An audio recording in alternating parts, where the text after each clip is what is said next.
20వ శతాబ్దం ప్రారంభంలో క్రూరమైన దోపిడీ, అమానవీయ పని పరిస్థితులకు, సామ్రాజ్యవాద యుద్ధాలకు వ్యతిరేకంగా తమకు ఓటు హక్కు కావాలని డిమాండ్తో మహిళా కార్మికులు చేసిన పోరాటాల ఫలితంగా మార్చి 8న అంతర్జాతీయ మహిళా దినోత్సవం జరుపుకుంటున్నట్లు సిఐటియు జిల్లా కోశాధికారి భాస్కర్ తెలిపారు.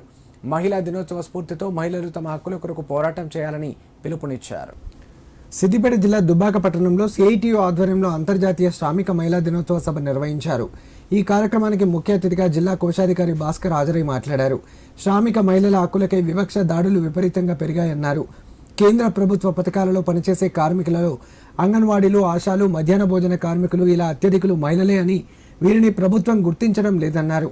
దేశంలో చోటు చేసుకుంటున్న హింసాయుత ఘటనల్లో మహిళలు, పిల్లలు అధికంగా ఉండడం ఆందోళన కలిగిస్తుందన్నారు. కేంద్రంలో ఉన్న బీజేపీ ప్రభుత్వం 8 గంటల పని విధానాన్ని రద్దు చేసి 12 గంటల పని విధానాన్ని ముందుకు తీసుకురావడం దుర్మార్గమైన చర్య అని ధ్వజమెత్తారు. 75 సంవత్సరాల భారత స్వాతంత్రంలో మహిళల అక్షరాస్యత 75% పెరగకపోవడం దారుణమని, మహిళా దినోత్సవ స్ఫూర్తితో మహిళలు తమ హక్కుల కొరకు పోరాటం చేయాలని ఈ సందర్భంగా పిలుపునిచ్చారు. కార్యక్రమంలో సిపిఎం పట్టణ కన్వీనర్ కొంపల్లి భాస్కర్, నాయకులు సాదిక్, నాగరాణి, భాగ్యలక్ష్మి, శ్యామల, చంద్రకళ, శారద, భారతి, లత, శోభ పాల్గొన్నారు. అంతర్జాతీయ శ్రామిక మహిళా దినోత్సవం సందర్భంగా శ్రామిక మహిళలకు, అన్ని వర్గాల మహిళలకు అంతర్జాతీయ మహిళా దినోత్సవ శుభాకాంక్షలు తెలియజేస్తూ ఈరోజు ప్రపంచవ్యాప్తంగా మహిళా దినోత్సవం అనేటువంటిది అనేక రకాల పోరాటాల నుంచి పుట్టినటువంటి అంతర్జాతీయ మహిళా దినోత్సవం. ఈరోజు సంబరాల పేరు మీద, అదేవిధంగా సన్మానాల పేరు మీద దీన్ని వక్రభాష్యానికి తీసుకెళ్తున్నటువంటి పెట్టుబడిదారు సమాజాన్ని ఈరోజు సోషలిస్టు దేశాలు కానీ, అదేవిధంగా వామపక్ష భావజాలం కలిగినటువంటి అనేక సంఘాలు కానీ వ్యతిరేకిస్తూ ఉన్నాయి.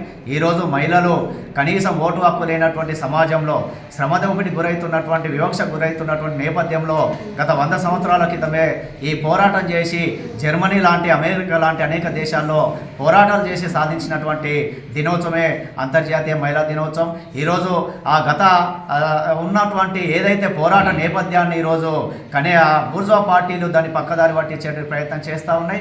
ఈరోజు శ్రామిక మహిళా లోకం కూడా, అదేవిధంగా అన్ని వర్గాల మహిళలు కూడా గుర్తించాల్సినటువంటి అంశం. పోరాడితే తప్ప మన హక్కులు సాధించబడనేటువంటిది ఈరోజు అంతర్జాతీయ మహిళా దినోత్సవం గుర్తు చేస్తూ ఉంది.